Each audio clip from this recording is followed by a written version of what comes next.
திருப்பத்தூர் மாவட்டம் ஆம்பூர் அருகே பாலாற்றில் கலக்கும் தோல் கழிவு நீரால் நீர் ஆதாரங்கள் பாதிக்கப்படுவதாக விவசாயிகள் கிராம மக்கள் வேதனை தெரிவித்துள்ளனர். கூடுதல் விவரங்களை செய்தியாளர் அரவிந்த் வழங்கிட கேட்கலாம்.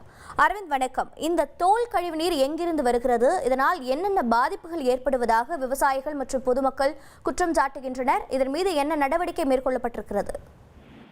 அதாவது ஆந்திராவிலிருந்து திருப்பத்தூர் மாவட்டம் வாணியம்பாடி அருகே உள்ள புல்லூர் பகுதி வழியாக தமிழகத்தில் பாயும் பாலாறானது தமிழகம் முழுவதும் கிட்டத்தட்ட 222 கிலோமீட்டர் தொலைவிற்கு பாய்கிறது. தமிழகத்தின் முக்கிய நீராதாரங்களாக திகழும் பாலாறு வாணியம்பாடி மற்றும் ஆம்பூர் வழியாகவே தமிழகத்தில் நுழைந்து பாய்ந்து வருகிறது. இந்த சூழ்நிலையில புல்லூர் பகுதியிலிருந்து 15 கிலோமீட்டர் தொலைவில் இருக்கக்கூடிய திருப்பத்தூர் மாவட்டம் மாராப்பட்டு பகுதியில் உள்ள பாலாற்றில் ஒவ்வொரு முறையும் வாணியம்பாடி மற்றும் ஆம்பூர் சுற்றுவட்டார பகுதிகளில் மழை பெய்யும் போது அருகாமையில் செயல்படக்கூடிய காலனி மற்றும் தோல் தொழிற்சாலையிலிருந்து வெளியேறும் கழிவு நீரானது சுத்திகரிப்பு நிலையங்களுக்கு அனுப்பப்படாம நேரடியா இரவு நேரங்கள்ல ஆற்றில் திறந்து விடப்படுவதாகவும், இதனால் ஆற்று நீரானது முழுவதுமாக நிறம் மாறி வெண்மை நிறத்தில் நுரைப்படர்ந்து துர்நாற்றத்துடன் வீசி செல்வதாகவும் பொதுமக்கள் அவ்வப்போது குற்றச்சாட்டுகளை எழுப்பி வருகின்றனர். சில நேரங்களில் ஆற்று நீரில் ஆயிரக்கணக்கான மீன்கள் கொத்து கொத்தாக செத்து மிதக்கும் சம்பவங்களும் அரங்கேறியிருக்கிறது.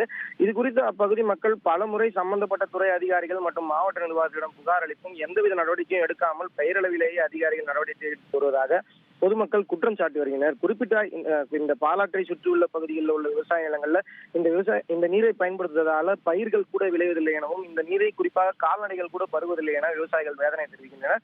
மேலும் சில சமூக விரோதிகள் இந்த பாலாற்றில் கோழி மற்றும் மாட்டிறைச்சி கடைகளிலிருந்து சேகரிக்கப்படும் குப்பைகளையும் வீசி செல்வதாக, கூடுதலாக இந்த பாலாறு மாசடைந்து துர்நாற்றம் எப்போதும் வீசி வருவதாக இந்த பகுதி மக்கள் குற்றம் சாட்டுகின்றனர். மேலும் இந்த பாலாற்றங்கரையை ஒட்டி அமைந்துள்ள கிராம பஞ்சாயத்துகள் மற்றும் நகராட்சி நிர்வாகங்களிலிருந்து சேகரிக்கப்படும் குப்பைகளை ஆற்றங்கரை ஓரம் பிரிப்பதால அங்கிருந்து செல்லக்கூடிய மாசும் ஆற்றிலேயே கலப்பதாகவும் சமூக ஆர்வலர்கள் குற்றம் சாட்டி வருகின்றனர். எனவே இது குறித்து சம்பந்தப்பட்ட துறை அதிகாரிகள் உடனடியாக நடவடிக்கை மேற்கொண்டு திருப்பத்தூர் மாவட்டம் மட்டுமின்றி தமிழகத்தின் முக்கிய நீர் ஆதாரமாக விளங்கக்கூடிய பாலாற்றை பாதுகாத்திட வேண்டும் என்பதே இப்பகுதி மக்களும் சமூக ஆர்வலர்களும் விவசாயிகளின் மிக முக்கிய கோரிக்கையாக இருந்து வருகிறது. தகவல்களை வழங்கியதற்கு